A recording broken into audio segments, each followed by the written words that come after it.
জীবনে কখনো হতাশ হবেন না। জীবনে যাই হয়ে যাক না কেন কখনো হতাশ হবেন না।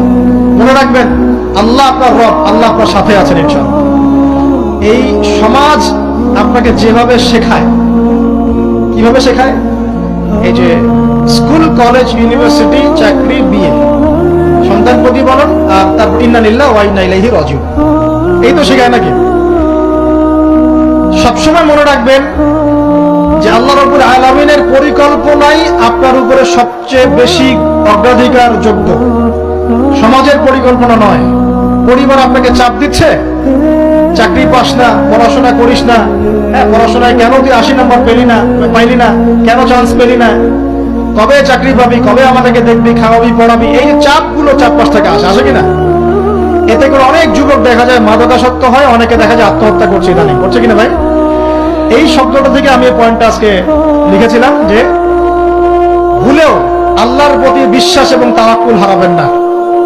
সমাজ যেভাবে শেখায়, সমাজ চারপাশে যে চাপ আপনাকে দিচ্ছে, এই চাপে নিজে গা ভাসিয়ে দিবেন না। আপনি আল্লাহর কাছে দোয়া করবেন, আল্লাহর কাছে পথ চেয়ে নিবেন এবং আল্লাহর প্রতি তাওয়াক্কুল ভরসা করবেন, কখনো আত্মহত্যার পথ বেছে নিবেন। আল্লাহুম্মা সাল্লি আলা মুহাম্মাদিন ওয়া আলা আলি মুহাম্মাদ কামা সাল্লাইতা আলা ইব্রাহিম ওয়া আলা আলি ইব্রাহিম ইন্নাকা হামিদুম মাজিদ।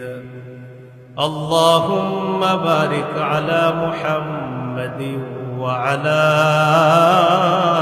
آل محمد كما باركت على إبراهيم وعلى آل إبراهيم إنك حميد مجيد.